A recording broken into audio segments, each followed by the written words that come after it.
안녕. 자, 오늘 우리 수원 배수 같이 이제 공부해 보도록 하겠습니다. 처음 듣는 분도 계시고 한 번 더 들으시는 분도 계실 텐데 일단 뭐 모두가 다 필요한 부분들을 좀 챙기실 수 있도록 쉬운 부분부터 조금 더 이제 심도 깊게 생각을 해야 하는 부분들까지 다 같이 다룰 예정이에요. 처음 들으시는 분들은 그래서 강의를 한 번씩 집에서 더 다시 들어보시는 걸 좀 추천드리고요.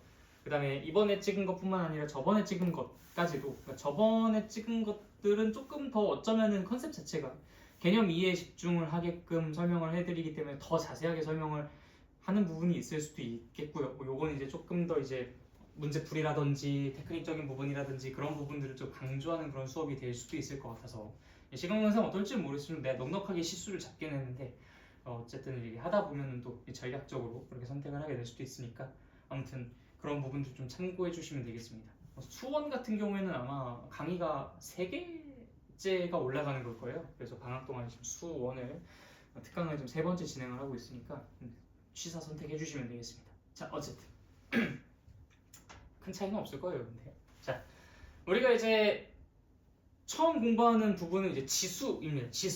지수를 공부하고요. 지수는 이제 좀 익숙한 개념이죠. 그래서 지수. 그 다음에 이제 두 번째로는 우리가 로그라는 개념을 공부합니다. 로그라는 건 아마 처음 들어보시는 분들은 또 처음 들어보실 텐데 이 지수랑 되게 좀 친척 관계에 있는 친구라고 생각하시면 됩니다. 그래서 그 자체의 개념이 그렇게 어렵지는 않은데 낯설어가지고 조금 우왕좌왕할 수는 있어요. 그 다음에 이제 공부를 하는 것이 지수 함수, 로그 함수, 그 다음에 지수 함수에 따라서 방부등식, 그다음 로그 함수에 따라서도 역시 마찬가지로 방부등식을 공부를 하게 되며 그 다음에 이제 우리가 삼각함수를 공부합니다. 삼각함수의 기초부터 해가지고 삼각함수의 그래프 그리는 것과 방부등식까지 전부 다 이제 학습을 하게 될 거고요. 이 정도쯤까지 공부를 하면 이제 수원, 그러니까 대수의 3분의 2가 지나갑니다.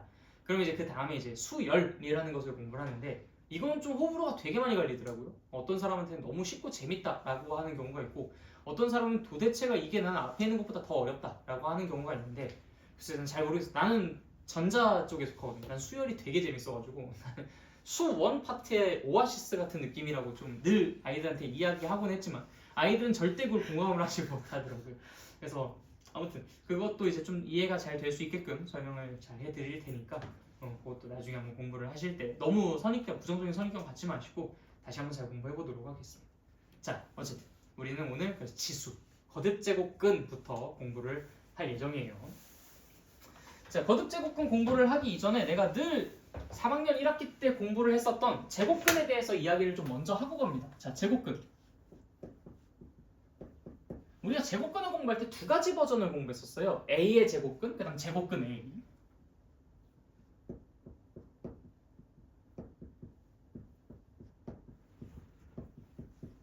자, 일단 A의 제곱근이 무엇이었죠?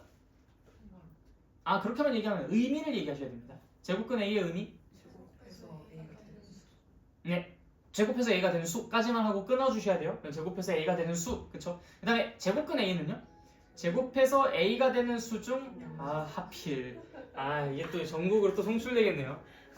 관리사무소에서 안내 말씀드리겠습니다. 자, 제곱근 A라는 것은 우리가 제곱해서 A가 되는 수 중 음이 아닌 수가 원래 정확한 표현이에요. 그래서 이제 양수라고 이야기하는 것은 이제 0을 배제하고서는 이제 그렇게 얘기를 해줄 수는 있겠죠. 그래서 제곱근 A라는 것은 제곱해서 0이 되는 수 중에서 음이 아닌 수라는 조건이 하나 더 추가가 된다는 거. 그래서 4의 제곱근이라고 하면은 당연히 우리가 플러스 4 무슨 소리야? 이제 플러스 2 마이너스 2 해가지고 이제 두 개를 얘기해 줄 수가 있고요. 왜냐면은 제곱해서 4가 되는 수는 그렇게 두 가지가 있으니까. 제곱근 A는 어떻게 되겠습니까? 제곱근 4는 어떻게 되겠습니까? 당연히 제곱해서 4가 되는 수 중 음이 아닌 수를 얘기했었으니까 당연히 이 하나만 얘기를 해주셔야 되는 거예요. 그래서 우리가 이때 당시 이 제곱근을 공부를 하면서 이제 A의 제곱근과 제곱근 A라는 것의 차이에 대해서 좀 구분을 했었고요. 이 제곱근 A라는 것을 쓰는 표기법을 우리가 뭐라고 이야기했었어요? 루트 A라고 이야기를 했었죠. 그래서 이 루트 A의 의미가 뭐야? 그럼 제곱근 A의 의미를 그대로 얘기해 주시면 됐었습니다. 자, 이게 이번 단원에서 그대로 확장되는 거예요. 거듭제곱근. 자, 거듭제곱근이라는 것은 거듭제곱했을 때 그게 나오는 거 이렇게 이제 의미를 이해해 주시면 되는데요. 예시를 한번 들어볼게. 8의 세제곱근. 뭐 세제곱근 8. 뭐 이런 식으로 좀 구분해가지고 이야기를 해볼 수가 있겠죠. 자, 8의 세제곱근. 당연히 우리 아까 전에 그 언급했었던 그 의미를 조금 차용해 주시면 어떻게 얘기를 해줄 수 있겠습니까? 세제곱했을 때 8이 되는 수를 얘기하는 거겠죠. 세제곱했을 때 8이 되는 수라고 하니까 우리는 이것을 구하기 위해 식을 당연히 어떻게 쓸 수밖에 없냐면 뭔가를 3번 곱했을 때 8이 나오는 모든 x의 값이라고 이야기해 줄 수 있어요. 그래서 8의 세제곱근이라는 말을 딱 듣자마자 바로 x-세제곱은 8이다 라는 방정식이 떠오를 수 있어야 됩니다. 자, 그러면 이 방정식은 몇 차 방정식이에요? 3차 방정식이니까 당연히 근이 몇 개야? 3개. 그렇기 때문에 8의 세제곱근은 당연히 몇 개가 있을 수밖에 없어? 3개가 있을 수밖에 없어. 우리가 이건 또 수상에서 풀어본 적이 있었어요. 어떻게?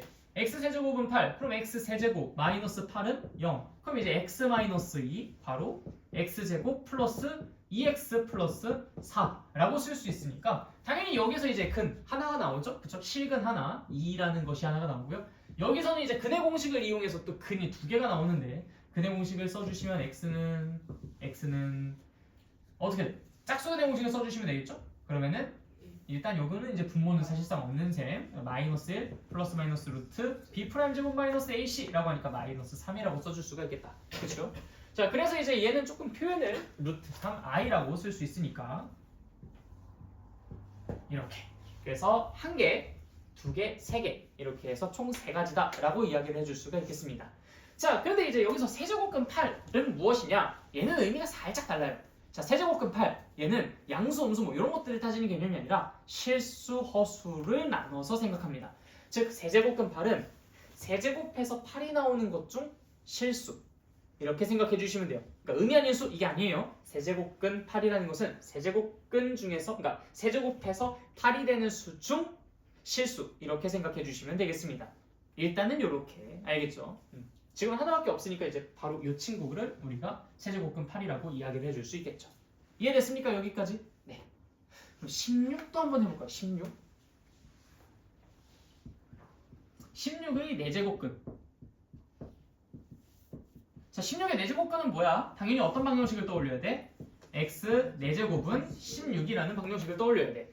자, 그럼 당연히 x 4제곱은 16이니까 이것도 한번 풀어볼까요? 우리 4차 방정식까지는 풀 수 있잖아? x 4제곱 마이너스 16은 0. 그럼 x제곱 마이너스 4 괄호 x제곱 플러스 4는 0. 그럼 당연히 여기에서 이제 우리는 x가 플러스 마이너스 2 혹은 플러스 마이너스 2i라는 것을 알아낼 수 있어요. 우리가 제곱해서 마이너스 4가 되는 건 2i도 있고 마이너스 2i도 있고 이쪽에서 이제 두 가지가 나오는 거죠. 여기에서는 이제 제곱해서 4가 되는 거니까 2도 있고 마이너스 2도 있고 해서 이렇게 4개가 존재한다. 당연하게 우리가 예상했듯이 16의 4제곱근 4개가 있다라는 걸 이렇게 살펴볼 수도 있겠죠. 우리가 안타깝게도 5차 방정식, 6차 방정식 이런 것들은 풀 수가 없기 때문에 뭐 예를 들어 27의 5제곱근을 구하라든지 아니면 뭐 37의 뭐 6제곱근을 구하라든지 이런 식의 잔인한 문제들은 내지는 않습니다. 그러니까 우리가 할 수 있는 정도의 수준 8의 세제곱근, 뭐 27의 세제곱근 이런 것도 가능하겠죠. 뭐 마이너스 80, 뭐 마이너스 한 27의 뭐 세제곱근이라든지 또 세제곱했을 때 뭐 125 이런 것들까지도 낼 수 있으려나? 뭐 마이너스 125의 세제곱근 뭐 이런 것들까지는 괜찮은데 4제곱근도 역시 괜찮은데 5제곱근은 직접 구하라라는 이야기까지는 하진 않습니다. 자, 어쨌든 4제곱근이니까 4개 나오는 거 확인했고요. 자, 이때 실수가 몇 개가 있어요?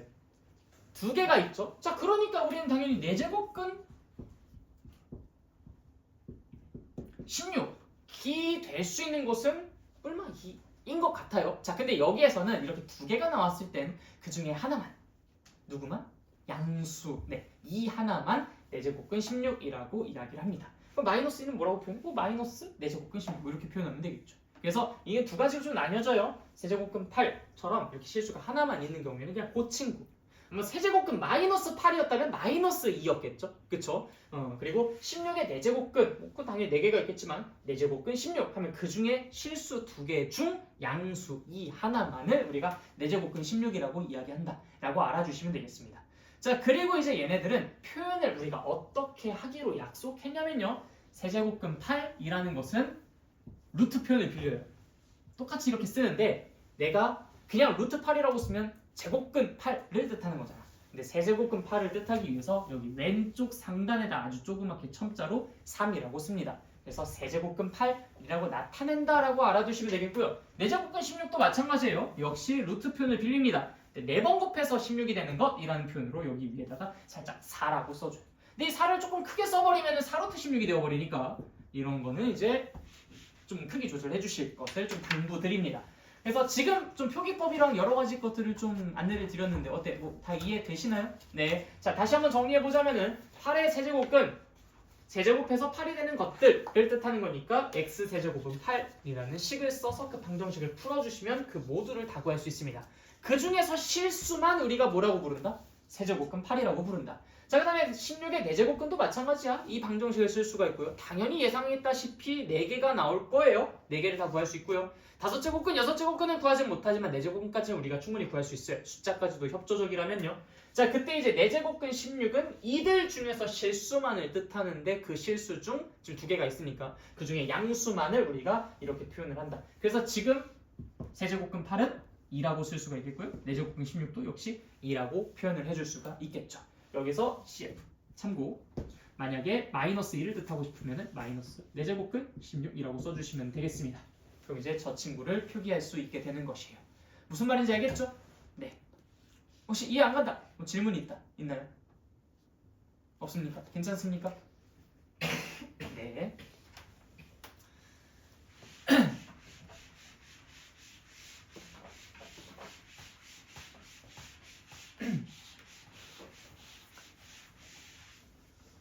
자, 그러면 우리가 여기에서 좀 특별한 친구들 8의 세제곱근과 이제 16의 4제곱근에 대해서는 좀 논해봤는데 조금 더 다양한 애들에 대해서도 이야기를 해보도록 하겠습니다. 예를 들어 5의 6제곱근 아니면 7의 세제곱근 16의 제곱근을 했고 4제곱근 이런 했구나 5제곱근 이런 것들을 이제 한번 다채롭게 좀 판단을 해보도록 할게요. 자, 일단 7의 5제곱근 생각해 봅시다. 7의 5제곱근. 자, 몇 개겠어요? 5개. 그치? 이건 고민할 필요가 없어. 7의 5제곱근은 무조건 5개야. 왜 5개지? 이걸 보자마자 우리는 머릿속에 뭐가 떠오릅니까? 뭐를 5번 곱해야 7이 되겠습니까? 라는 게 떠오르는 거니까 x 5제곱은 7이다 라는 식이 떠오르는 거예요. 그럼 몇 차 방정식? 5차 방정식. 따라서 얘는 근이 몇 개? 5개. 그래서 7의 5제곱근은 무조건 5개입니다. 자, 그러면은 32의 6제곱근은 몇 개겠어요? 6개겠지. 뭐 100의 7제곱근은 몇 개겠어요? 7개겠지. 그치? 왜냐면은 5차 방정식, 6차 방정식, 7차 방정식은 다 그 개수만큼 이제 근을 갖고 있으니까요. 이해됐죠? 네. 다 이해되시죠? 자, 근데 여기서 실근의 개수를 물어볼 때는 조금 이야기가 달라집니다. 실근의 개수. 예를 들어서 우리 아까 전에 8의 세제곱근 중 실근의 개수 몇 개였어요? 1개. 16의 4제곱근 중 실근의 개수 몇 개였어요? 2개. 그럼 아까 3개 중에서 1개가 실근이고 2개가 허근이었고 4개 중에서 2개가 실근이고 2개가 허근이었으면 그럼 언제나 허근이 2개인가? 이건 약간 좀 단세포 생물 같죠? 그렇죠? 네, 그러니까 그렇게 생각하시면 안 되고 자, 우리가 이런 7의 5제곱근 중 실근의 개수가 몇 개인지 그거를 좀 조사를 해보려고 하는데 뭔가 좀 기가 막힌 방법이 없을까를 생각을 해보려고 합니다. 우리가 늘 5차 방정식을 풀어볼 수는 없잖아요. 그렇죠? 이때 허근이 몇 개인지 실근이 몇 개인지 이런 것들 조사하기에 너무 힘드니까요. 그래서 여러분들이 수학상에서 2차 방정식과 2차 함수 사이의 관계를 공부를 한 겁니다. 이런 것들을 용이하게 하려고. 자, 예전에 배웠었던 거를 한번 생각해 볼까요? 자, 이거는 이제 y는 x제곱 마이너스 5x 마이너스 10이라는 식이라고 합시다. 자, 이 친구가 x축과 이렇게 두 점에서 만나는지 아니면 이게 그냥 한 점에서 만나는지 아니면 위에 붕 떠 있는지 만난다면 어떤 점에서 만나는지 이런 것들을 알기 위해서 우리가 어떤 행동들을 했었죠? 네, 얘가 이 x축과의 그 만남이라는 것은요 뭐가 얼마라는 거예요? y가 0이라는 거잖아요. 그렇기 때문에 이제 이 친구는 y가 0이라고? 그러면은 결국에는 y가 0이 될 때의 x의 값을 구해보는 것으로 우리가 이 교점의 개수라든지 교점의 좌표라든지 그런 것들을 알아낼 수 있겠구나라고 생각을 하게 되는 거잖아요. 그렇죠? 뭐 실제로 인수분해는 안 되지만 판별식을 구해봤을 때 이 친구는 0보다 크다는 걸 알 수 있고요. 그럼 당연히 이렇게 두 점에서 만나는 게 맞다. 내가 진짜 내 친구의 이 좌표까지 정확하게 구하고 싶다? 그럼 이거 근까지도 구해주시면은 그 교점의 x좌표를 뜻하는 것이다 라고 얘기해 줄 수가 있겠지. 자, 그 다음 마찬가지로 이게 꼭 x축뿐만 아니라 나 여기에서 y는 3이라는 것과의 교점의 개수 혹은 교점의 좌표를 구하고 싶어. 아니면 나 y는 마이너스 5랑 얘가 지금 교점이 생기는지 안 생기는지를 조사하고 싶어 라고 이야기했었을 때는 당연히 y 자리에다가 3 또는 마이너스 5 이런 것들을 집어넣어 줌으로써 그 방정식을 풀곤 했다고. 그치? 자, 그래서 우리가 지금 이것도 역시 그때 그 기억을 되살려서 한번 역과점을 생각해 보려고 합니다. 결국엔 이 방정식이 어떻게 해서 나오게 됐는지를 한번 생각해 보자. y는 x 5제곱, y는 7. 결국 이 두 개의 그래프 사이의 상관관계를 조사할 때 우리가 생각해내는 것들 아니에요? 아니면은 y는 x 5제곱에서 뭐 예를 들어서 그 그래프가 어떻게 그려지는지 잘 모르겠지만 뭐 이렇게 그려진다고 합시다. 그냥 대충 이렇게는 안 그려져요. 자, 이렇게 그려진다고 가정해봤을 때 이게 지금 y는 7과 어디서 어떻게 몇 개 점에서 만나지? 뭐 이렇게 만나나? 이런 것들을 조사할 때나 우리가 이제 y 자리에다 7을 집어넣어가지고 이 방정식을 만들지 않습니까? 그러니까 그러한 생각을 한번 우리가 해보자라는 거야. 자, 그러면 이건 y는 x 5제곱의 그래프를 그릴 수 있고 y는 7이라는 그래프를 그릴 수 있다면 여기서 교점의 개수라든지 뭐 그런 것들을 우리가 그래프상에서 확실하게 확인할 수 있으니까 그럼 이 방정식에서 실근의 개수까지도 알아볼 수 있겠구나라는 생각이 들어요. 자, 여기까지 전략 알겠습니까? 네. 자, 다시 이차 함수의 그래프가 이 친구랑 이렇게 두 점에서 만난다라는 것은 y가 그 값이 되도록 하는 x의 값을 찾아라고 했었을 때 우리는 y에다가 어떤 숫자를 대입해 놓고 그때 그 방정식의 실근의 개수를 구했었죠. 지금 이것도 역시 마찬가지인 거야. 결국 y는 x 5제곱의 그래프를 그려놓고 y는 7이라는 그래프를 그려서 그들의 교점의 개수를 찾는다는 것이 결국 이 방정식의 실근의 개수랑 일맥상통하는 부분일 테니까 우리가 이 방정식의 실근의 개수가 궁금해? 그럼 역으로 우리가 그 그래프의 교점의 개수를 찾는 것으로 나가주시면 되는 거잖아. 우리가 원래 수상에서 했었던 것은 그래프의 교점의 개수를 찾기 위해서 방정식의 실근의 개수를 조사했다면 지금은 그래프의 교점의 개수를 구하기 위해 방정식의 실근의 개수를 구하기 위해 그래프의 교점의 개수를 구해주는 것으로 우리가 약간 전략을 뒤집어서 생각해보겠다고. 이해되십니까? 네, 오케이, 좋아요. 자, 그러면 y는 x 5제곱의 그래프가 도대체가 어떻게 그려지는지 그거를 좀 우리가 알아봐야 될 텐데 언제나 처음 보는 그래프는 어떻게 그리겠다고 했어요? 점 하나하나 다 찍어가면서 그려보겠다고 했지. 자, x가 0일 때 y의 값이 얼마입니까? 0이고요. x가 1일 때는요? 1이고요. x가 2일 때는요? 32 엄청나게 위로 올라가요. 그러니까 얘는 웽 하고 위로 올라간다고. 자, 그 다음에 이 왼쪽에서는 어떨까요? x가 마이너스 1일 때는 어때요? 마찬가지야. 마이너스 1이라는 값을 갖겠죠? x가 마이너스 2일 때는요? 마이너스 32라는 값을 가지고 슝 하고 떨어질 거야. 이런 식으로 그림이 그려집니다. 자, 그럼 여기에서 우리가 y는 7이라는 그래프를 그려줌으로써 이 친구랑 이 친구의 연립 해가 몇 개인지를 이 그래프의 교점의 개수로서 직관적으로 파악해 볼 수 있는데 몇 개예요? 한 개. 이 두 개의 그래프의 교점의 개수가 한 개니까 얘랑 똑같다라고 놓았을 때 생긴 x 5제곱은 7이라는 방정식의 실근의 개수가 한 개겠구나라고 생각을 해줄 수 있다라는 거야. 무슨 말인지 이해됐습니까? 네, 오케이, 좋아요. 자, 그래서 우리는 x 5제곱은 7이라는 방정식의 실근의 개수가 한 개니까 7의 5제곱근 중 실근의 개수는 몇 개다라고 주장할 수 있다? 한 개다라고 주장할 수가 있다는 겁니다. 무슨 말인지 알겠어요? 다 이해됐어요? 응. 네. 특히 여기 지금 예비 고2 분들은 이게 마지막 수업이니까 사실상 수원. 그러니까 이번에는 이해 못하시면 진짜 말짱 도루묵이다. 절대로 그냥 넘어가지는 마십시오. 그래서 우리가 직접 그 방정식을 풀어보지는 않았어도 실근의 개수가 한 개다라는 것만큼은 확신할 수가 있게 되는 겁니다. 자, 그럼 이건 어떨까요? 16의 세제곱근? 자, 이것도 마찬가지죠. 결국 우리는 무슨 방정식이 떠올라요? x 세제곱은 16이라는 방정식이 떠올라요. 그럼 당연히 이 친구는 y는 x 세제곱이라는 그 그래프에서 y에다가 이제 16을 집어넣었을 때 이 방정식의 해를 구하는 거니까 y는 16이라는 선을 그려서 그때 교점의 개수를 구하는 것으로 체크를 해보려고 합니다. 자, 그래서 y는 x 세제곱의 그래프도 마찬가지로 어떻게 그리냐면요. x가 0일 때 y의 값은 얼마? 0. x가 1일 때는요? 1. x가 2일 때는 8 해서 위로 쓱. 그 다음에 또 이것도 마이너스 1, 마이너스 8 해서 아래로 쑥. 아까랑 똑같이 그려지네? 네, 그렇게 해서 이제 16이라는 선을 쫙 그리면 어느 위쪽에다가 이렇게 딱 그려지겠죠? 교점 몇 개야? 한 개. 그러니까 얘는 실근이 몇 개? 한 개다라고 이야기해 줄 수 있는 것이죠. 이해됐죠? 네. 자, 그럼 또 다른 그림도 한번 그려볼까요? 5의 4제곱근. 자, 당연히 얘는 몇 개겠어? 몇 개? 4개. 오케이. 자, 근데 이제 이것의 실근의 개수를 구하고 싶으니까 당연히 방정식 어떻게 세워요? x 4제곱은 5라고 세웁니다. 자, 그럼 당연히 여기에서 우리는 y는 x 4제곱의 그래프를 그려주셔야 되겠고 어떻게 그리죠? x가 0일 때 y는 0, x가 1일 때 y는 1, x가 2일 때 y는 16, x가 마이너스 1일 때는 1, x가 마이너스 2일 때는 16 이렇게 그려줘요. 정말 당황스럽죠?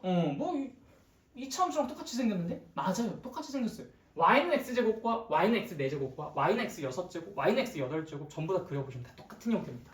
y는 x 3제곱, y는 x 5제곱, y는 x 7제곱 얘네들도 그려보시면 다 똑같은 그래프예요. 한번 관심 있으면 자세히 그려보십시오. 그래서 얘네들은 어쨌든 U자냐 아니면 이렇게 올라가는 형태냐 둘 중에 하나로 그려지는데 그거는 얘네들의 지수가 홀수냐 짝수냐에 따라서 조금 달라지게 이제 결정이 된다라는 거. 자, 어쨌든 그래서 y는 5라는 선을 한번 그려볼까요? 어떻게 됩니까? 위로 이렇게 쫙 그려주죠? 교점 몇 개예요? 2개. 그러니까 실근은 몇 개? 2개일 것이다 라고 얘기해 줄 수 있다. 내가 직접 구하진 않더라도 실근의 개수만큼은 이렇게 빠르게 구해낼 수가 있게 돼요. 알겠죠? 네. 그럼 이제 음수에 대해서도 이야기해 보도록 합시다. 우리가 계속 양수에 대해서만 논했었어요. 그렇죠? 마이너스 10의 5제곱근. 자, 당연히 이거는 식을 어떻게 세워줘야 돼요? x 5제곱은 마이너스 10. 좋아. 자, 그러면은 얘는 일단 근은 몇 개? 5개. 그쵸? 5차 방정식이니까 5개. 자, 그런데 얘는 y는 x 5제곱과 y는 마이너스 10의 그래프를 그려야 되니까 아까 전에 얘기했었던 것처럼 이렇게 쓱 올라가는 형태로 그림이 그려질 것이고요. 이 정도 이제 예상 가능하시죠? 그다음 y는 마이너스 10 하니까 이렇게 쫙 그려진다고. 자, 몇 개? 한 개. 그러니까 실근은 몇 개? 한 개. 어때? 너무 쉽죠? 네. 자, 마지막 하나만 그림 그려보고 다음으로 넘어가도록 할게요. 마이너스 25의 6제곱근. 자, 당연히 얘는 근이 몇 개? 6개. 왜 그렇죠? 6차 방정식이니까 x의 6제곱은 마이너스 25 이렇게 쓸 수 있으니까요. 그래서 얘는 근이 총 6개입니다. 자, 근데 그림은 어떻게 그려요? y는 x 6제곱 하니까 당연히 U자 모양으로 쓱. 그쵸? 2차 함수랑 그림이 똑같이 그려진다고 했었죠? 사실 진짜 똑같은 건 아니고 훨씬 더 넙죽하게 생겼습니다. 약간 좀 그 식빵맨처럼 생기긴 했어요. 자, 그렇긴 한데 이제 어쨌든 개형 자체는 2차 함수랑 똑같아요. 자, 그 다음에 이제 우리는 y는 마이너스 25라는 선을 그려야죠. y는 마이너스 25가 어디 있어요? 밑에 있잖아. 자, 교점 몇 개? 0개. 그래서 실근 몇 개? 0개. 오케이. 그래서 눈에 보이는 그대로 그냥 읽어주시면 됩니다. 이해됐습니까? 그래서 우리가 거듭제곱근의 개수가 몇 개입니까? 라고 물어봤을 때 그 두 가지 질문에 따라 좀 달라요.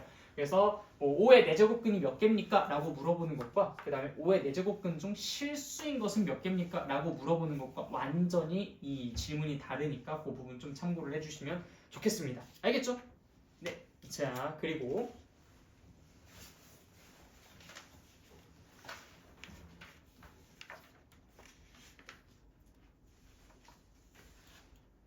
우리가 지금까지 어디를 공부를 했냐면 15페이지까지 공부를 했습니다. 자, 여기서 이제 표기법에 대한 약속을 좀 한번 하고 들어가야 될 것 같은데 여러분들이 이제 실근의 개수에 대해서는 다 이해를 하셨으니 이제 얘네들을 어떻게 표기를 하는지에 대해서 좀 이야기를 해보도록 하겠습니다. 자, 일단 지금까지 한 얘기들은 다 이해가 되셨어요? 네, 오케이. 자, 일단 우리가 A의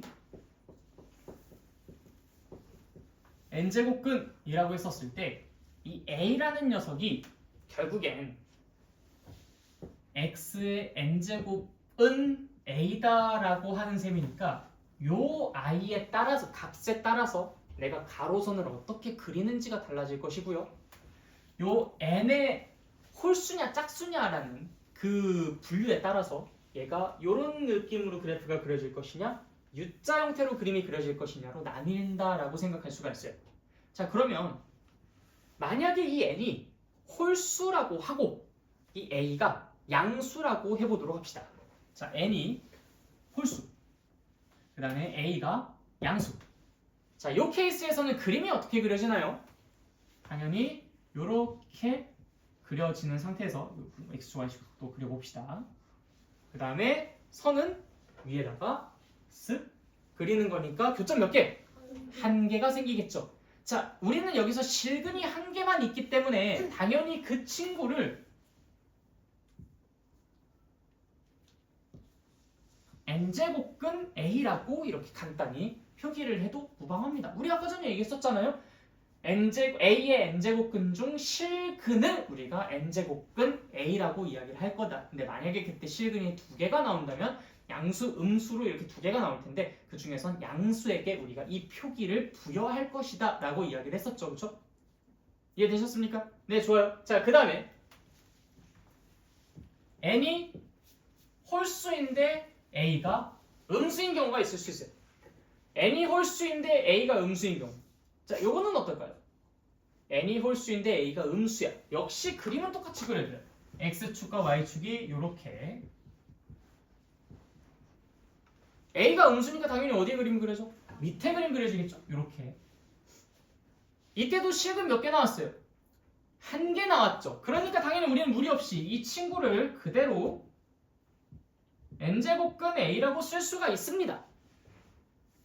헷갈림 없죠, 여기는? 네, 좋아요. 자, 그 다음에 n이 짝수일 때, 그 다음 a가 플러스인 경우. 자, 그땐 그림이 어떻게 그려집니까? U자 모양으로 이렇게 그려져요. 그 다음에 a가 플러스니까 이렇게 그려지죠. 자, y축까지 그려보자. 이렇게. 자, 그때 얘 실근이 몇 개가 생깁니까? 두 개가 생겨요. 자, 그래서 우리가 그 중에선 이 양수인 i한테 걔를 부여한다라고 이야기했었죠. n제곱근 a. 좀 n 너무 크게 썼다. n제곱근 a. 맞습니까? 자, 그리고 난 다음에 이 친구는 버려진 게 아니라 우리가 마이너스 n제곱근 a라고 얘를 빌려서 표현하기로 약속을 할 수 있겠습니다. 그렇죠? 어차피 좌우 대칭인 형태잖아요. 그렇죠? 자, 그리고 n이 짝수일 때 a가 음수일 때는 그림이 또 이렇게 그려지는데 그림 너무 대충 그렸다. 그림이 또 이렇게 그려지는데 자, a가 음수니까 밑에 선이 이렇게 쫙 그려진다. 자, 실근이 있어요? 없어요? 없지. 그러다 보니까 여기에서는 따로 뭘 표기할 게 없습니다.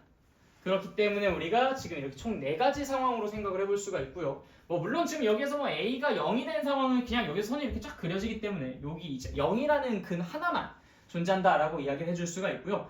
그런 경우에들에 대해서는 이제 우리가 중근에 갖는 상황이다라고만 이야기를 해주시고 근의 개수는 그냥 한 개다라고 이야기를 해주셔도 괜찮습니다. 이때는 중복도에 대한 이야기까지 이제 정확하게 하고 들어가면은 조금 이제 얘기가 길어지긴 하는데 예를 들어서 이제 0의 세제곱근이라고 하면은 그때는 근이 0, 0, 0 이렇게 3개가 나와요. 근데 0, 0, 0 3개가 나오는 것을 이제 서로 다른 근 3개라기보다는 이제 서로 같은 근 1개로 나오는 거잖아. 그치? 이때는 하나의 근이 중복도 3을 갖고 있다. 이런 얘기들까지 하면서 이제 조금 이제 엄밀하게 들어가긴 하는데 그냥 그런 경우에는 3중근 하나가 존재한다. 이렇게 편하게 얘기하셔도 괜찮습니다. 자, 여기까지 일단 질문 있나요? 없습니까? 네. 요게 지금 여러분들이 15페이지에 나와 있는 표 있죠? 네. 요 표를 정리해 놓은 게 이거래요. 그래서 이 표랑 그다음 이거랑 같이 지금 살펴보면서 정리 한번 해보도록 하겠습니다. 시간 한 5분 정도쯤 드릴 테니까 여러분들이 15페이지까지 읽고 여기까지 정리를 한번 먼저 진행해 보도록 해주세요. 시작!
그래서 정리하시다 보면 이제 많이들 헷갈리시는 부분이 어떤 부분이냐면 바로 이 부분이에요. 이거랑 이것 때문에 헷갈리거든요. 그러니까 지금 얘는 지금 왼쪽 음수 부분에 있어가지고 좀 이렇게 썼으면서 얘는 왜 여기다가 이렇게 쓰는 거지? 왜 마이너스를 안 붙이지? 이렇게 생각을 하실 수 있는데 자 이거를 예시를 들어보면 여러분들은 납득이 가능하실 거예요. 자 이 표현은 예를 들어 n이 홀수고 a가 음수인 경우에는 이런 경우거든요. 마이너스 8의 세제곱근 중실수를 이제 우리가 쓰는 거잖아. 정확하게는 세제곱근 마이너스 8. 자, 이 표현을 우리가 뭐라고 쓰죠? 세제곱근 마이너스 8 이렇게 쓴단 말이야. 자, 그러면 얘 자체가 이미 여러분들이 해석하기에 세 번 곱해서 마이너스 8이 되는 것으로 해석하고 있잖아요. 그렇죠? 부호가 뭐인 것 같아요? 얘 자체가? 그냥 이렇게 써져 있는 걸 봤을 때 얘 부호가 뭐인 것 같습니까? 플러스인 것 같습니까? 마이너스인 것 같습니까? 마이너스인 것 같잖아. 얘 자체로 이미 마이너스인 것처럼 보여요. 그러니까 여러분들 여기다 굳이 이렇게 마이너스를 안 붙여줘도 돼. 오히려 마이너스를 붙이는 순간 얘는 2가 된다고. 얘 자체가 마이너스였으니까 마이너스 또 붙여주면 갑자기 얘가 2가 되어버리는 거야. 그러니까 이건 여러분이 걱정 안 하셔도 됩니다. 그러니까 이거 왼쪽에 있는데 왜 이걸 이렇게 마이너스를 안 붙였지? 오히려 더 헷갈리게 이렇게 생각하실 수 있는데 안 헷갈려요. 절대. 써져 있는 걸 보면 절대로 안 헷갈리거든. 근데 얘는 이제 당연히 뭐 n이 짝수고 a가 플러스인 경우에는 이제 뭐 16의 4제곱근 뭐 이런 경우가 되겠죠. 그래서 이 친구는 이렇게 생겼어요. 반대로 써.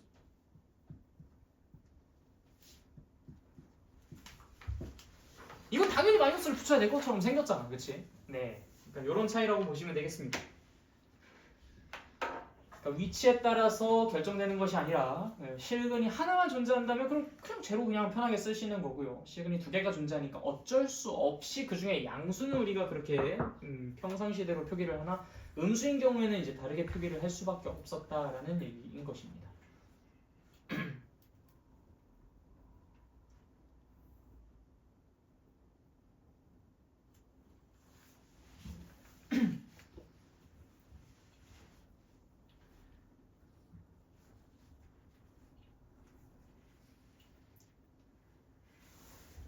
자, 내용이 다 정리되셨으면은 다음으로 넘어가겠습니다. 자, 쉬고 계셨던 분도 이제 일어나시고요. 자, 거듭제곱근의 성질이라고 되어 있는 부분부터 보도록 하겠습니다. 16페이지예요.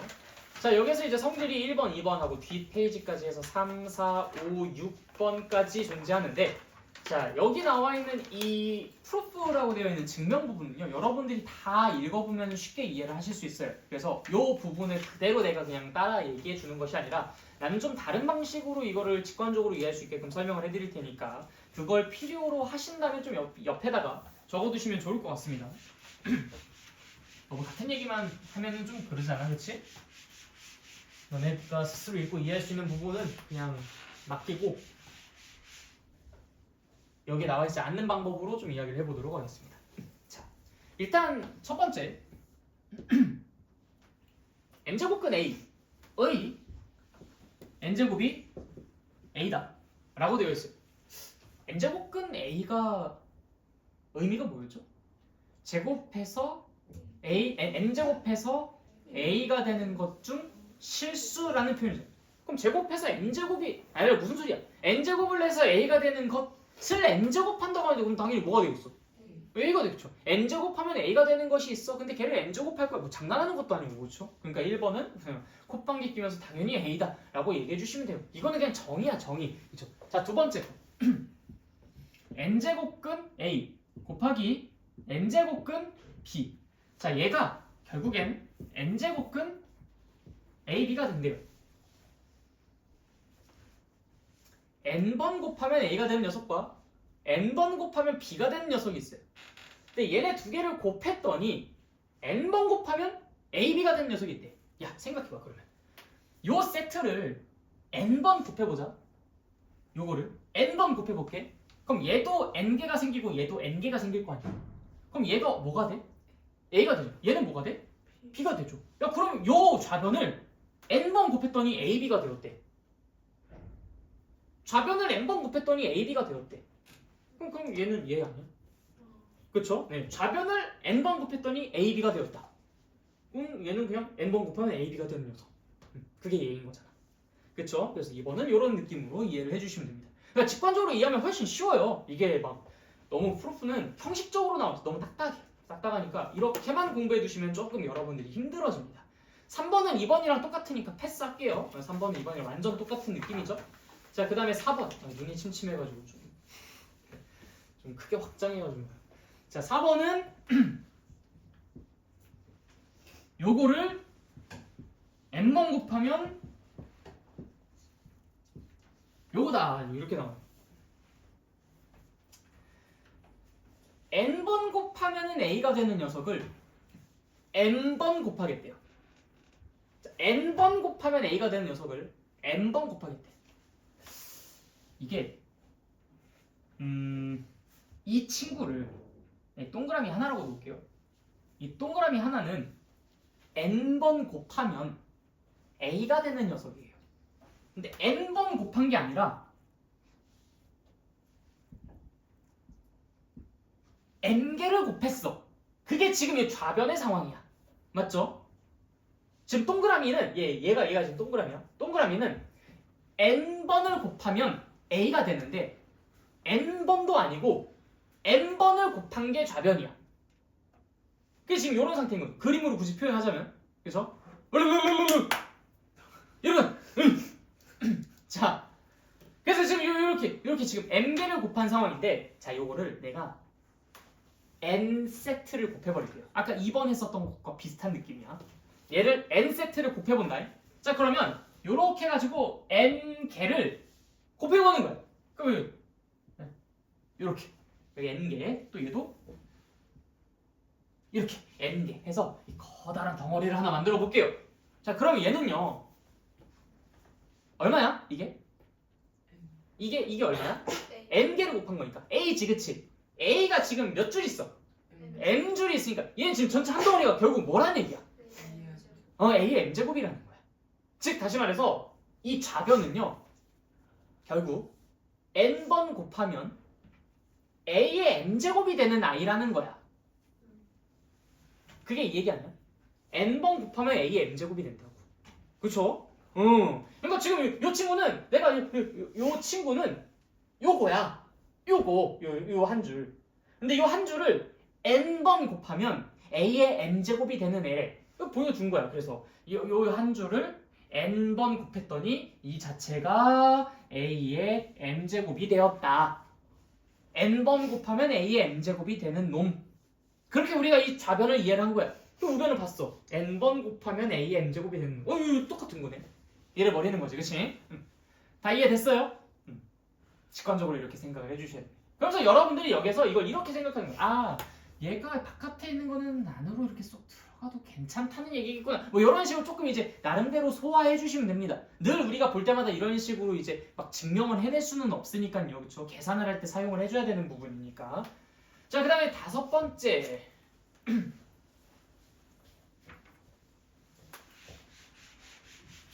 좀 지우고 갈게. 다 정리하고 있나요, 이거?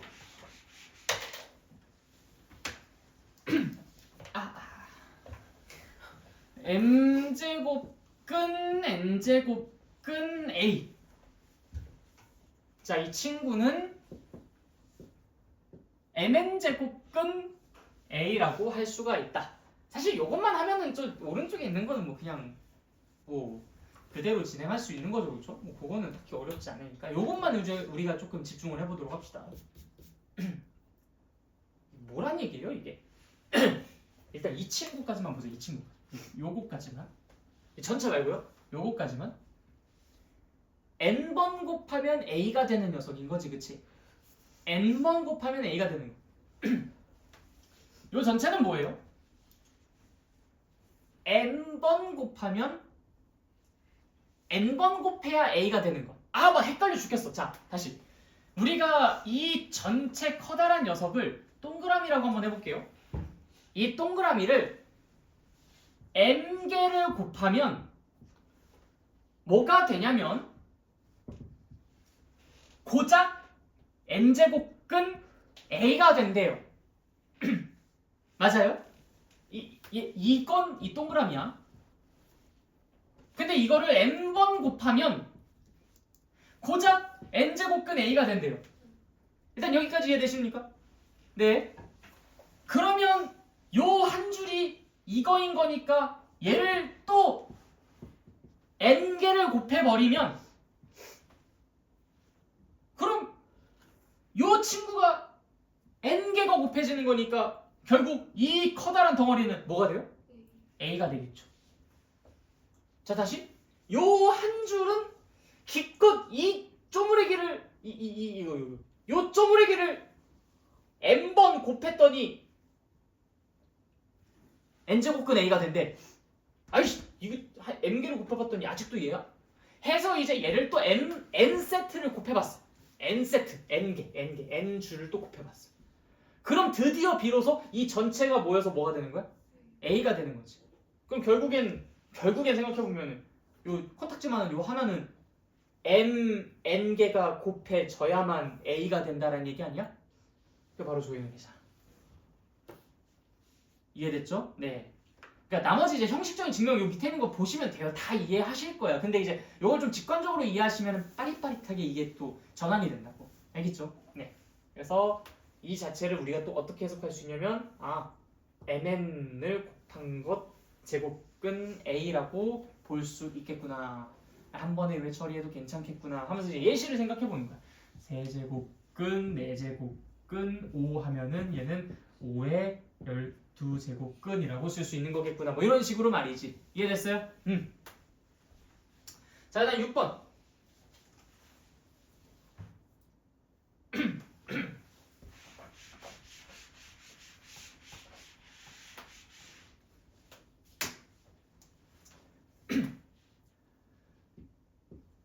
mp제곱근 a의 mp제곱 n제곱근 a의 m제곱입니까? 뭐 이렇게 물어보고 있는데 간단해요.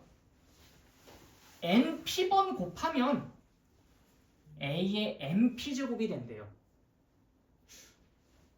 이게 이 하나를 또 동그라미라고 해볼까요?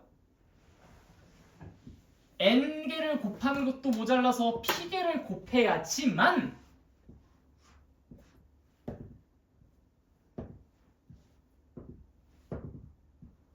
n개를 곱하는 것도 모자라 p개를 곱해야지만 이 전체를 그래야지만 그게 뭐가 된다고?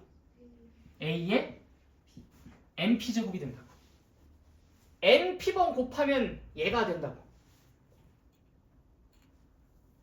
그러면 결국엔 이 한 놈을 굳이 p번까지는 곱하지 말고 이렇게 n개까지만 곱하면 a의 m제곱이라는 얘기겠네? 그렇죠? 굳이 얘를 np번 곱하지 말고 그냥 n개만 곱하면 a의 m제곱이라는 거잖아. 그걸 p주로 곱하니까 a의 mp제곱이 되겠지. 이해됐습니까? 오케이. 여기까지가 이제 그 제곱근의 성질이에요. 그래서 이것을 여러분들이 나름대로 소화하셔야 돼요. 이 직관적인 이해와 아니면 형식적인 증명과 뭐 취선택하십시오. 여러분들이 원하는 대로 하세요. 다만 얘네들은 확실히 딱 봤을 때 또 당연하지. 이런 느낌이 들 때까지는 보고 익숙해져야 돼요. 많이 노출시키셔야 됩니다. 많이 노출시키면서 딱 봤을 때 너무 당연해. 너무 당연해. 이걸 내가 굳이 의식해가지고 이랬던 것 같아. 이게 아니라 보자마자 이러고 싶어. 너무 당연해. 이런 느낌이 들 때까지 공부를 해주셔야 여러분들이 제곱근의 연산을 할 때 수월하게 해나가실 수 있어요. 그러니까 예시가 이제 그 다음 페이지에 나와 있죠. 그래서 이 이그젠플들을 봤을 때 그냥 이걸 딱딱딱 보자마자 세제곱근 2랑 세제곱근 4를 곱하면 이건 세제곱근 8이야. 바로 딱 생각이 들어야 되는 거야. 얘네들을 이렇게 합쳐줄 수 있어. 세제곱근 8이니까 이제 세제곱근 2의 세제곱이야. 그러다 보니까 얘는 2일 거야. 이런 생각들. 이해됐습니까? 자, 두 번째도 마찬가지죠. 4제곱근 2, 4제곱근 30이야. 쫙 약분되니까 4제곱근 16이야. 그럼 4제곱근 2의 4제곱이니까 결국 이 친구도 2일 거야. 그러니까 많이 보고 많이 익숙해지시면 이제 이런 것들이 재빠르게 떠오를 수가 있겠죠. 다음 세 번째 것도 봅시다. 이거 좀 천천히 할게요. 이거는 마이너스 6제곱근 4래요. 그거를 3번 곱하고 싶대. 그러면 결국 부호는 마이너스가 그대로 있겠죠. 마이너스 그냥 앞으로 빼고 그 다음에 6제곱근 4의 세제곱이라고 쓸 수 있어요. 그쵸? 근데 4의 세제곱은 결국 2의 6제곱인 거겠지. 그치? 그러다 보니까 얘는 6제곱근 2의 6제곱으로 바꿔줄 수 있고 그래서 6번 곱해서 이게 6제곱이 되는 건 2밖에 없으니까 얘는 답이 그래서 마이너스 2입니다. 됐나요? 자, 다음 네 번째 것도 똑같아요. 자, 여기 지금 루트 앞에 아무것도 없으면 그냥 얘가 1이 아니죠? 루트 앞에 아무것도 없으면 뭐예요? 2야, 2. 그래서 얘는 세제곱근 제곱근 64인 거야. 자, 그러다 보니까 얘는 3 곱하기 2, 즉 6으로 바꿔서 한 번에 처리해 줄 수가 있죠. 6제곱근 64라고 쓸 수 있는 것이고요. 그래서 64는 2의 6제곱이기 때문에 6제곱근 2의 6제곱. 그래서 답은 2가 된다. 어때? 그러니까 막상 이렇게 좀 문자들로 보니까 좀 헷갈렸었는데 이렇게 보니까 그나마 좀 합리적이고 좀 더 본능적으로 우리가 당연히 그렇게 할 것 같이 생겼죠? 좀 조심해야 될 것들만 몇 가지 좀 조심해 주시면 얘는 별로 그렇게 어려운 미션들은 아닐 겁니다. 자, 그래서 거듭제곱근의 성질에 대해서 공부를 해봤어요. 어때? 여기까지 또 궁금한 거, 질문할 거 없으십니까? 네, 좋아요. 자, 그 다음 넘어가겠습니다. 여러분들 좀 이따가 개념 코코 한번 좀 풀어보셔야 돼요. 이거는 일단 우리가 시간 관계에서 잠깐 넘어가도록 하겠습니다. 자, 그 다음 중단어. 자, 그 다음 중단어는 좀 되게 웃겨요. 내가 좀 예전에는 이 부분을 좀 그래도 여러분들한테 많이 좀 설명을 그래도 해줘야 되는 건가 뭐 이런 생각이 들었는데 점차 수업하면 수업할수록 딱히 뭐 그렇게 크게 이 부분이 그렇게 중요한 어떤 의미를 갖고 있다라고 하지는 못하겠어. 왜냐면 뭐 정확하게 증명한 것도 아니고 그냥 결국엔 결론이 되게 흐지부지. 여러분들한테 야, 그 지수법칙은 그 실수범위까지 확장해도 지수법칙은 성립해. 왜? 그냥 그래. 약간 이런 느낌이기 때문에 뭐 여러분들에게 설명을 해드릴 수 있는 부분도 없고 이 책에 나와 있는 것처럼 그나마 조금 이제 여러 가지 예시들을 바탕으로 그냥 괜찮겠지 뭐 이런 식으로 뭐 조금 이렇게 추적해 나가는 그런 방법을 사용하는 것도 좀 무의미하다고 생각을 하긴 합니다. 그래서 조금 더 중요한 부분들을 더 집중을 할 거예요. 우리가 지금 이 부분을 왜 배우는지, 즉 이 단원을, 그러니까 이 중단원을 그렇게 이제 대충 날림으로 공부를 할 거면서 왜 굳이 배우는지, 왜 이 타이밍에 배우는지, 그 다음에 우리가 여기서 얻어가야 할 결과들은 무엇인지 이런 것들만 조금 더 우리가 포커스를 맞춰서 공부를 해보도록 하겠습니다. 자, 일단은 우리가 이 단원을 공부하는 이유는요. 지수함수 때문에 그래요. 지수함수 때문에. 그러니까 지수함수가 생김새가 어떻게 생겼냐면 살짝 예습을 하자면 y는 2의 x제곱처럼 생겼어요. 이런 느낌으로 생겼어. 뭐 y는 ax제곱 이런 형태로 생겼는데 y는 2의 x제곱, 뭐 y는 3의 x제곱 이런 식으로 생겼다고. 자, 그런데 우리가 이 지수를 다뤘던 범위는 어디까지였어요? 여러분들? 자연수 범위까지였어. 그럼 만약에 우리가 자연수 범위까지만 알고 있는 상태로 이 지수함수를 공부를 하게 되면요. 무슨 일이 벌어지냐면 정의역이 자연수 범위로만 제한되어서 표현이 됩니다.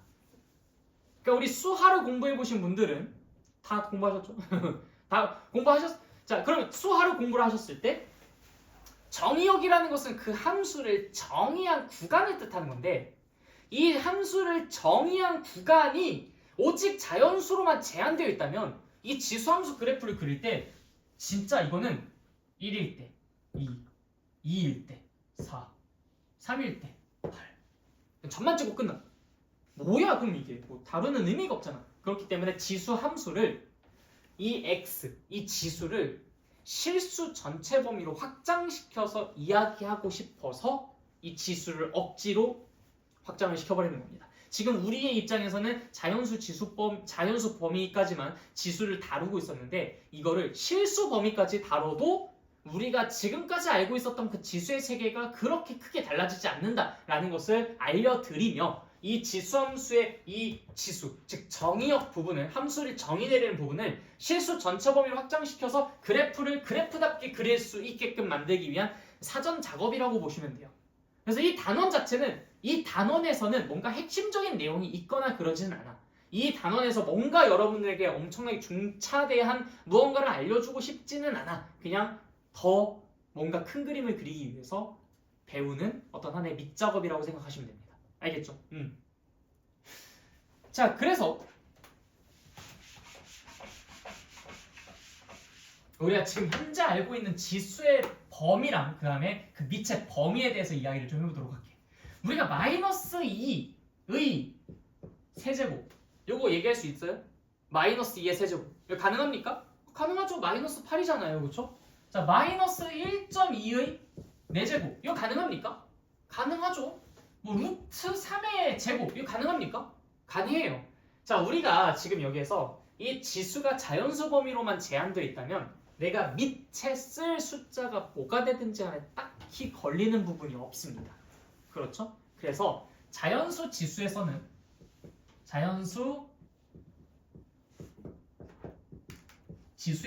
우리가 밑의 범위가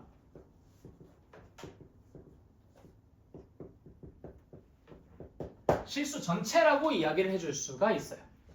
맞습니까? 네, 그래요. 자, 그러면 지수의 범위를 정수 범위로 확장시켜서 한번 우리가 그걸 직관적으로 이해를 해보자. 자, 정수는 자연수에서 뭐가 더 추가된 거예요? 뭐 음수나 0 같은 것들이 추가된 거죠. 예를 들어서 우리가 그러면 뭐 4의 0제곱이라든지 5의 마이너스 1제곱이라든지 이런 것들을 이야기를 해야 된다는 겁니다. 자, 4의 0제곱, 5의 마이너스 1제곱 얘네들 한번 이해해 봅시다. 자, 4의 0제곱 이 친구는요 우리가 지수법칙 예전에 공부했었던 거 기억하시죠? 4의 세제곱 나누기 4의 제곱하면은 4의 3 빼기 2제곱 해가지고 4의 1제곱 답은 4라고 쓸 수 있었어요. 자, 그럼 지금 여기에서 내가 4의 세제곱에서 4의 제곱을 나누는 것이 아니라 내가 만약에 여기서 4의 세제곱을 나누게 된다면 그때는 뭐라고 표기할 수 있을까? 4의 0제곱이라고 표기할 수 있겠죠, 그쵸? 그런데 4의 세제곱에서 4의 세제곱을 나누면 얼마야? 1이지. 네, 그래서 얘는 이제 1이라고 쓸 수 있는 겁니다. 아, 무언가의 0제곱은 얼마구나? 1이구나 라는 것을 여기서 체크할 수가 있겠죠. 이해됐습니까? 네, 좋아요. 자, 그 다음에 5의 마이너스 1제곱도 똑같아요. 5의 제곱에서 5의 세제곱을 나누는 셈인 거죠, 그쵸? 그럼 얘가 이제 5의 마이너스 1제곱이 되는 거잖아? 자, 그럼 얘는 결국 결과가 뭡니까? 5분의 1이 돼요. 얘는 5분의 1. 그래서 무언가의 마이너스 1제곱은 그것분의 1이구나. 그럼 마이너스 2제곱은 뭐겠어? 그것의 제곱분의 1이 되겠죠. 예를 들어 7의 마이너스 세제곱 하면은 7의 세제곱분의 1이 되는 거야. 그래서 우리가 이러한 것들을 바탕으로 a의 0제곱은 1일 것이고 a의 마이너스 n제곱은 a의 n제곱분의 1이다라는 것을 정수 범위로 지수를 확장시키면서 우리가 새롭게 정의 내릴 수가 있게 되는 겁니다. 어때요? 별로 어렵지 않죠? 요거는 직관적으로 충분히 가능한 이야기야. 근데 이제 그때까지만 하더라도 딱히 뭔가 이 미체 범위에 우리가 제한을 걸 필요성이 느껴지지는 않아요. 그쵸? 예를 들어서 우리가 마이너스 2의 마이너스 세제곱 그럼 상관없잖아. 마이너스 2의 세제곱 분의 1 하면 되는 거니까, 그렇지? 문제될 게 하나도 없어요. 그래서 이 정수 범위까지 지수를 확장시켰을 때 밑은 딱히 문제가 될 것은 없다. 그래서 정수 지수에서는 밑의 범위는 실수 그대로 갑니다. 이해됐나요? 네, 우리가 지금 정수 범위까지 확장을 시킨 상태예요. 지금 이해됐어? 오케이. 자, 그 다음에 이제 유리수 범위까지도 한번 지수를 확장시켜 봅시다. 자, 유리수 범위. 자, 예를 들어서 우리가 루트 3이라는 것은요 제곱하면은 3이 돼요. 그럼 이것도 이제 우리가 지수 법칙의 근거에 본다면은 무언가의 제곱을 했을 때 그것이 3이 된다? 3의 1제곱인 거잖아. 그럼 무언가는 3의 몇 제곱이라고 표현하는 게 좋았을까? 네, 3의 2분의 1제곱에 제곱을 해서 2분의 1과 2를 곱하는 것으로써 1이라는 것을 만들었다라고 생각하는 게 합리적이겠지, 그치? 우리 지수법칙에서 늘 그래왔었으니까. 자, 그러니까 결국에는 2분의 1과 2랑 곱해져서 1이 됐으니까 요 2는 요 2였다면 요 3의 2분의 1제곱이 이 네모, 즉 루트 3에 해당하는 것이었지 않았겠습니까? 그래서 루트 3이라는 것이 결국 3의 2분의 1제곱이라고 쓸 수 있는 거겠구나. 양변을 그래서 제곱했을 때 3과 3이 될 수 있도록 말이지. 이해됐어요? 자, 그러면은 결국 마찬가지로 우리가 아까 전에 배웠었던 거듭 제곱들을 전부 다까지는 아니에요. 이것도 조금 사실 엄밀히 이야기가 필요한데, 자, 예를 들어서 이제 4제곱근 10 같은 경우에는 4번 곱하면 10이 나오는 녀석이잖아. 그럼 결국 이 친구를 4번 곱하면 10이 나온다는 거니까 이 아이를 뭐라고 쓸 수 있냐면 10의 4분의 1제곱이라고 쓸 수 있겠네. 그래서 이제 등호를 여기다 쓰는 게 아니라 이 친구를 이렇게 쓸 수 있겠다라는 것이죠. 합리적으로 납득되십니까? 네, 그래요.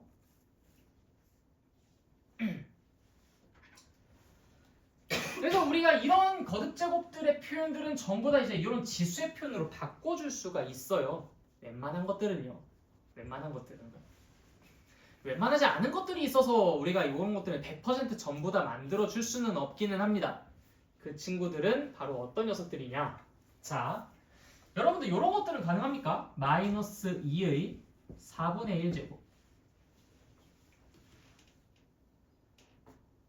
마이너스 2의 4분의 1제곱 이거 가능해요? 이거 4번 곱하면 마이너스 2가 되어야 되는데 4번 곱해서 마이너스 2가 되는 게 있어요? 없어요? 없죠? 네, 실수 범위에서 없죠? 우리는 늘 실수 범위에서만 얘기를 해야 되는 거니까 네, 그래서 저런 표현은 존재하지 못하겠죠. 그쵸? 대신 마이너스 2의 3분의 1제곱은 존재할 수 있을까요? 그건 존재할 수 있어요. 3번 곱해서 마이너스 2가 되는 거 그거는 있을 수 있지, 실수가. 그치? 뭔지는 내가 잘 모르더라도 존재는 해요. 그쵸? 그러니까 이 유리수 지수에서는 이 미체 범위가 음수가 되면 존재하는 애도 있고 존재하지 않는 애도 있습니다. 그렇기 때문에 우리가 그 아이들은 전부 다 얘기를 하지 않겠다라고 선언을 해버려요. 그래서 유리수 지수에서는요, 미체 범위는 양수로만 한정지어버립니다. 음수가 들어갔을 때는 존재하는 애가 있고 존재하지 못하는 애들이 있으니까요. 무슨 말인지 알겠어요? 그래서 이런 표현들은 불가능하다. 그럼 이런 표현은 가능합니까? 아니요. 정의를 안 내렸으니까 이런 표현도 불가능합니다. 그래서 여러분들이 분명히 이런 표현은 존재하긴 해요. 세제곱근 마이너스 2. 얘는 쓸 수 있죠? 그쵸? 근데 얘를 이렇게 지수 표현으로 못 바꾼다는 거야. 정의를 내리지 않았으니까. 나머지들은 전부 다 이런 식으로 바꿀 수 있어요. 얘가 양수라면? 얘가 양수라면 전부 다 이렇게 바꿀 수가 있어요. 우린 이 표현도 정의를 내렸으니까. 근데 이 안에 있는 게 음수라면 이런 표현으로 못 바꿉니다. 왜? 이게 존재하지 않습니까? 존재하지 않는 게 아니라 얘를 존재하지 않는 것도 있고 존재하는 것도 있다 보니까 지수의 범위가 유리수일 때는 아예 애당초 미체 범위를 양수로만 한정시켰기 때문에 얘는 없는 표현이에요. 사용할 수 없는 표현. 그러니까 이 값이 뭐냐랑 관계없이 얘는 우리가 쓰지 말자라고 못 박아둔 표현입니다. 알겠죠? 그 차이를 좀 명확히 알아두십시오. 그래서 많은 친구들이 이런 거듭 제곱의 표현들은 전부 다 이렇게 지수의 표현으로 바꿔가지고 그냥 계산하면 되는 거 아니야? 이렇게 생각하곤 하는데 아니야, 절대 불가능이야. 100% 다 바꿀 수는 없어. 비로 따진다면 한 80% 정도쯤 바꿀 수 있어도 나머지 20%들이 항상 걸릴 거야. 얘네들은 그냥 얘네들 자체에서 계산을 해주셔야 돼. 무슨 말인지 알겠죠?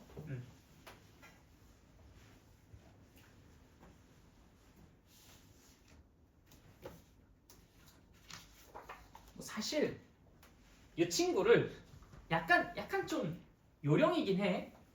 마이너스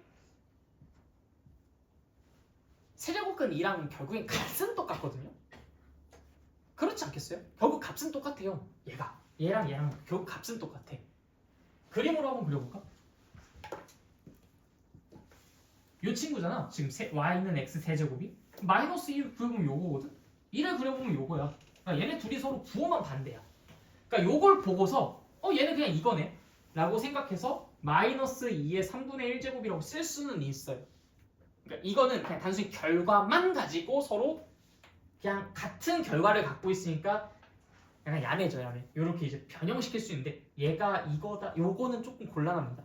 완전히 같은 녀석은 아니긴 해요. 그러니까 얘를 이렇게 표현을 할 수 없는데 여러분 요렇게는 표현을 할 수는 있겠지, 그치? 굳이 억지로 바꿔가지고 문제를 풀고 싶다면요.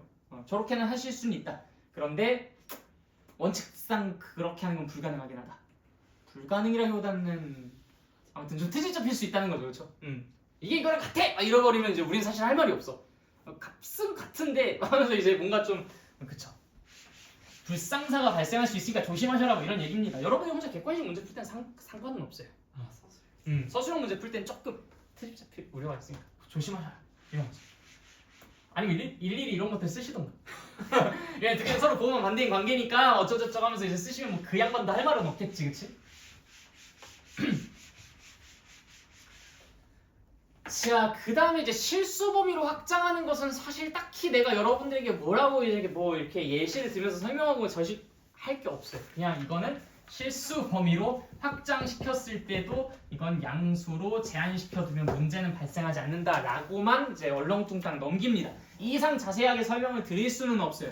그래서 결국엔 결론은 뭐냐? 실수 범위로 지수가 확장되면 미체 범위는 양수로 제한된다라는 거 하나를 알려주고 싶었던 겁니다. 이 단원에서는.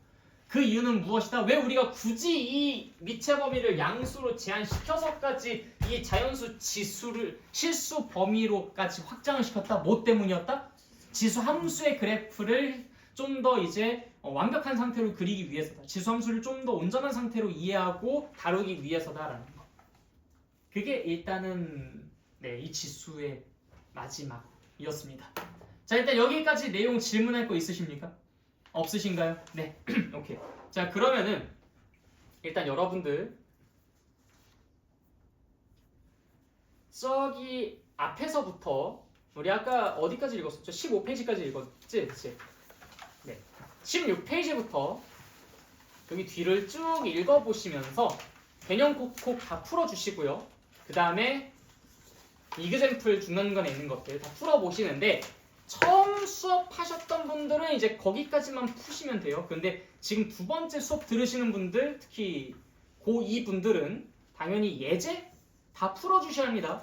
예제 뭘 말하는지 알죠? 저기 뒤에 이제 그 예제, 유제 있는 거 그런 것들 전부 다 풀어주셔야 되고요. 그 다음에 유제에서는 다 풀면 너무나 좋은데 혹시 문제 많이 풀어보신 분들은 유제도 다 풀어주세요. 근데 표현 바꾸기까지는 확실히 좀 풀어주셔야 좋습니다. 알겠죠? 그래서 지금 두 번째 하시는 분들은 표현 바꾸기까지는 오늘 여기서 다 풀고 가시는 걸로 하도록 하겠습니다. 이 지수 파트가 개념 설명과 이 문제 풀이가 완전히 좀 달라요. 근데 이 문제 풀이를 내가 먼저 해드리기에는 조금 아쉬운 부분이 있으니까 요건 다음 시간에 여러분들 예제 전부 다 풀어드리면서 같이 넘어가도록 할게요. 그래서 다음 시간까지 숙제가 이제 예제까지 풀어가지고 오시는 것이 되겠습니다. 알겠죠? 다음 시간까지 숙제가 예제까지 풀어가지고 오시는 거. 그리고 오늘 프린트 하나 더 나가니까 그것도 참고하시고요. 이것도 100문제예요? 응? 이것도 100문제예요? 아마 그 정도 수준으로 나오지 않을까 싶어요. 200문제를 내일까지 풀어. 근데 보시면 아시겠지만 진짜 쉬워서 금방 합니다. 진짜 쉬워. 신뢰가. 신뢰가. 난 너가 신뢰가 안 가. 너는 50문제를 주든 100문제를 주든 10문제만 풀어가지고 오잖아. 아니 면접하면 안 됐어. 그래 0문제. 아니